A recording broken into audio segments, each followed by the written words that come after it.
गांव की जिठानी। शांति अपने दो बेटों अर्नव और आरुष के साथ शांति से जीवन बिता रही थी, लेकिन शांति के पति सोहन से उसकी कभी कभार थोड़ी अनबन हो जाती थी। एक दिन शांति रोज की तरह सुबह का खाना बना रही थी, तभी दरवाजे की घंटी बजी।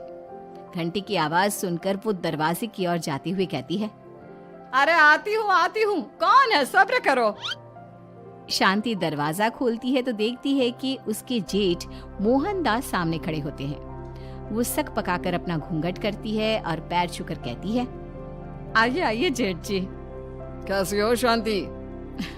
जी मैं तो बिल्कुल ठीक हूँ, सब आपकी मेहरबानी है भाई साहब। शांति और मोहनदास की बातें सुनकर शांति का पति सोहन और उसके दोनों बेटे बाहर आ जाते हैं। अरे भैया राम राम, कैसे हो आप? राम राम भाई। अरे शांति, ऐसे खड़ी खड़ी क्या देख रही हो? चाय कॉफी कुछ लेकर आओ, भैया आए हैं। शांति तेजी से रसोई की ओर आगे बढ़ती हुई कहती है, अरे मेरी माँ, गेट खोलने के चक्कर में मेरे तो चावल ही जल गए। वो दौड़ी दौड़ी रसोई में जाती है और देखती है कि सारे चावल जल गए हैं। वो दोबारा चावल बनाने में लग जाती है। इतने में सोहन आवाज लगाता है, अरे शांति, तुम्हारे चावल का रोना खत्म हो गया हो तो चाय ले आओ। जी लाती हूँ अभी। शांति जल्दी जल्दी चाय बनाती है और मोहनदास को चाय देती है। सब एक दूसरे की खैर खबर पूछते हुए चाय पीते हैं। चाय खत्म होती ही मोहनदास शांति की ओर देखते हुए मजाक में कहते हैं, शांति, अब तुम्हारी चाय में दम नहीं रहा, अब हमें चाय बनाने वाली बदलनी पड़ेगी। ये कैसे मुमकिन होगा जेठ जी? घर और बाहर का सारा काम मुझे ही करना पड़ता है और कभी कभी जल्दी जल्दी के चक्कर में काम बिगड़ जाते हैं, जैसे आज चावल जल गए। अरे इसी का तो हल लेकर आया हूँ। मैंने रिश्ता देखा है अर्नव और आरुष के लिए। दोनों लड़कियां बहुत सुंदर और सुशील हैं। अगर आप दोनों इजाजत दें तो बात करूँ आगे। सोहन और शांति रिश्ते की बात सुनकर कहते हैं, अब ठीक है, बात चलाइए ना भैया, पर पहले लड़की के बारे में कुछ बताइए तो सही। हाँ हाँ भाई साहब, लड़की कैसी है, परिवार कैसा है, कहाँ के रहने वाले हैं? देखो परिवार तो बहुत अच्छा है, पर वे दोनों लोग बहुत गरीब हैं। दहेज में कुछ मिलेगा नहीं। अरे हमें दहेज में कुछ चाहिए भी नहीं, बस लड़की संस्कारी होनी चाहिए। एक लड़की तो पढ़ी लिखी है और शहर की रहने वाली है, पर दूसरी अपनी गरीबी की वजह से पढ़ न सकी और गांव में रहती है, लेकिन दोनों है बहुत खूबसूरत। अगर तुम सबको देखते ही पसंद ना आ जाए तो मेरा नाम बदल देना। हाँ, पर तो हम आंखें मूंद कर भरोसा कर सकते हैं भैया। आप आगे बात चलाइए, हम शादी करने को तैयार हैं। कुछ ही दिन में अर्नव और आरुष की शादी हो जाती है।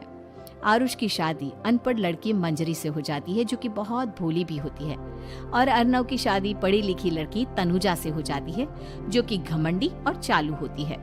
एक दिन मंजरी घर के काम कर रही थी कि अचानक शांति उसे आवाज लगाती है, बड़ी बहू, ओ बड़ी बहू, मंजरी जल्दी यहाँ आओ। मंजरी जल्दी जल्दी शांति के पास जाती है। बेटा मेरे पैर दबा दे, बहुत दर्द हो रहा है। जी माँ जी, बस बर्तन धोकर आती हूँ। अरे बैठ यहाँ, मेरे पैर में बहुत तेज दर्द हो रहा है, बर्तन छोटी बहू धो लेगी। मंजरी शांति के पैर दबाने लगती है तो शांति तनुजा को आवाज लगाती है, छोटी बहू, ओ छोटी बहू। तनुजा थोड़ी देर से आराम से चलकर आती है। जी माँ जी, आपने बुलाया मुझे? आपको कोई काम था क्या?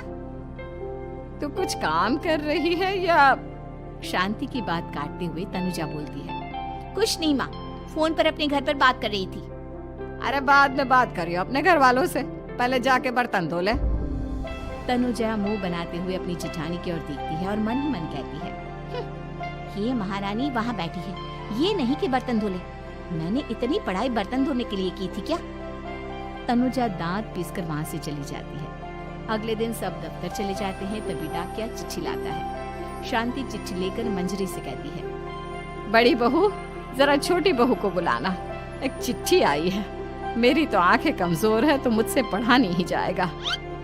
मंजरी तनुजा के पास जाकर कहती है, तनुजा, तुम्हें माँ जी बुला रही हैं। मुझ पर हुक्म मत चलाओ, काम बताओ काम। अरे मैंने तुम पर कहाँ हुक्म चलाया, और हुक्म चला भी दूंगी तो क्या हुआ, तुम तो मेरी छोटी बहन की तरह हो ना। तुम जैसी अनपढ़, जाहिल और गांव की गवार मेरी बहन नहीं हो सकती। बेचारी मंजरी तनुजा की बात सुनकर अपना सा मुंह लेकर रह गई। कोई चिट्ठी आई है, माँ जी तुमसे पढ़वाना चाहती है, बस इसलिए बुला रही हैं। मुंह टेढ़ा करके तनुजा मंजरी का मजाक बनाती हुए कहती है, अनपढ़ कहीं की। तनुजा का ऐसा बर्ताव देखकर बड़ी बहू बहुत दुखी होती है। तनुजा को अपनी पढ़ाई का घमंड इतना हो गया कि अब वो घर के कोई काम नहीं करती और अपनी जेठानी का मजाक बनाती रहती। तनुजा का ये बर्ताव अब उसकी सास को भी नजर आने लगा था। एक दिन शांति ने अपनी बड़ी बहू से कहा, मंजरी, तनुजा हर समय तुम्हारा मजाक उड़ाती है, तुम्हें गुस्सा नहीं आता क्या? आता तो है माँ जी, लेकिन मैं क्या करूं? जब भी उसे कुछ बोलती हूँ वो और भी जली कटी बातें मुझे सुनाकर चली जाती है। मैं उसे अपनी छोटी बहन की तरह प्यार करती हूँ, लेकिन उसके दिल में मेरे लिए कोई इज्जत नहीं। बहू, तूने वो कहावत सुनी है, जुल्म करने वाले से ज्यादा जुल्म सहने वाला अपराधी होता है। मंजरी अपनी सास का इशारा समझ जाती है। वो अपनी देवरानी को सबक सिखाने की ठान लेती है और एक दिन शांति अपनी दोनों बहुओं के साथ बैठी थी तो शांति अपनी बड़ी बहू से पूछती है, अरे बहू, शाम होने को है, कुछ सोचा है क्या बनेगा खाने में? माँ जी, मेरे तो सर में बहुत दर्द है आज। मेरी प्यारी देवरानी ही कुछ अंग्रेजी खाना बनाकर खिलाएगी। सुना है पढ़े लिखे लोग अंग्रेजी खाना बहुत अच्छा बनाते हैं, क्यों तनुजा? इतना कहकर मंजरी अपनी सास की ओर देखकर मुस्कुराती। तनुजा अपनी तारीफ सुनकर बहुत खुश हो गई। इतने में शांति कहती है, ये तो सच बात है छोटी बहू, ये तो मैंने भी सुना है। हम भी पक गए हैं बड़ी बहू के हाथ का खाना खा खा कर। तनुजा, तुम्हारी माँ भी तो तुम्हारे खाने की बहुत तारीफ करती है, आज हमें भी खिला दो कुछ अच्छा सा बनाकर। शांति की बात सुनकर छोटी बहू और आसमान पर चढ़ गई, पर उसे ये कहाँ पता था कि उसकी सास और जेठानी उसे सबक सिखाना चाहती है। तनुजा अपनी तारीफ सुनकर खुश तो बहुत होती है, पर सोचने लगती है, मुझे तो कैसा भी खाना बनाना नहीं आता, अब मैं क्या करूंगी? अगर मैंने इनको सच बता दिया तो मेरी सारी इज्जत मिट्टी में मिल जाएगी। अरे छोटी बहू, क्या सोच रही हो?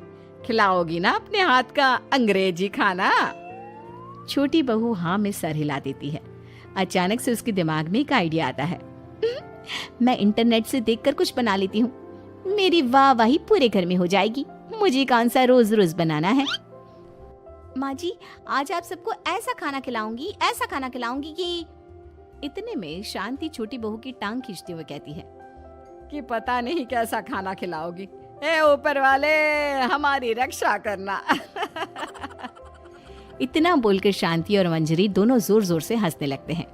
अब तनुजा रसोई घर में चली जाती है और खाने की तैयारी करने लगती है, पर उसे रसोई घर की चीजों के बारे में तो कुछ नहीं पता। जैसे तैसे सारी चीजें निकालती है और इंटरनेट पर देखकर खाना बनाती है। कुछ ही देर में सब लोग घर आ जाते हैं। अरे सुनते हो, आज का खाना हमारी छोटी बहू बना रही है। अरे वाह, आज तो फिर कुछ अंग्रेजी खाना खाने को मिलेगा। कुछ ही देर में खाना बन जाता है तो छोटी बहू सबका खाना लगा देती है। इतने में बड़ी बहू कहती है, क्या बात है देवरानी जी, आज तो बहुत अच्छी खुशबू आ रही है। ये बात तो सही कही बड़ी बहू तूने, खुशबू तो अच्छी है, ऐसी खुशबू तो मेरे खाने में भी नहीं आती। सब मिलकर छोटी बहू की बहुत तारीफ करते हैं और छोटी बहू 7वें आसमान पर बैठ जाती है। अब सभी खाना खाते हैं। जल्दी जल्दी दो, अब तो मुंह में पानी आ रहा है।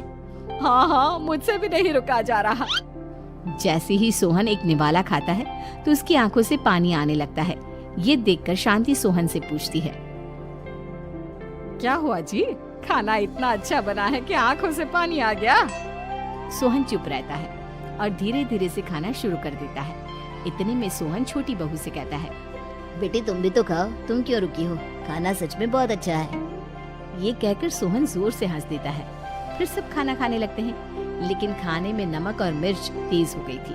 तनुजा से कोई कुछ नहीं बोलता, बल्कि उसे भी खाने को कहते हैं। जैसे ही छोटी बहू खाना खाती है वो पानी पानी कहकर चिल्लाती है, पानी, इसमें तो पानी। ये खाना तो सच में इतना अच्छा बना है कि हमारे साथ साथ देवरानी जी भी इसके स्वाद को कभी नहीं भूल पाएंगी। सही कहा बहू। तनुजा को अपनी गलती का एहसास हुआ और उसने अपनी सास से कहा, माँ जी ये मेरी गलती नहीं है, इंटरनेट पर दिखाया था कि 4 चम्मच नमक और मिर्च डालने हैं। अब मंजरी को भी मौका मिल गया और उसने तनुजा पर तंज कसा। नाच न जाने आंगन टेढ़ा, हर जगह अपनी पढ़ाई दिखाती हो, दूसरों का मजाक उड़ाती हो। अब पता चला ना, हर चीज में पढ़ाई काम नहीं आती। और तुम तो शहर में रही हो, तुम्हें तो मुझसे भी अच्छा खाना बनाना आना चाहिए ना। बेटा, अगर तूने ठीक से सब सीखा होता तो आज तुझे शर्मिंदा नहीं होना पड़ता। बात शहर या गांव की नहीं होती। मंजरी गांव से आई है, लेकिन उसे घर का काम करना और खाना बनाना सब अच्छी तरह से आता है। तुम शहर में रही हो, तुमने ये सब क्यों नहीं सीखा? छोटी बहू सर नीचा कर सबसे माफी मांगती है और बहुत शर्मिंदा होती है। दीदी मुझे माफ कर दो, मैंने आपको बहुत बुरा भला कहा, पर आपने मुझे हमेशा ही माफ किया। आज मुझे अपनी गलती का एहसास हो गया है। अब दोनों बहुएं मिलकर घर का काम करने लगी और एक दूसरे को अपने गुण बांटने लगी। मंजरी ने अपनी देवरानी को खाना बनाना और घर का काम करना सिखाया, वहीं तनुजा ने भी अपनी जिठानी को पढ़ना लिखना सिखाया। शांति और सोहन ऐसी बहुएं पाकर बहुत खुश थे।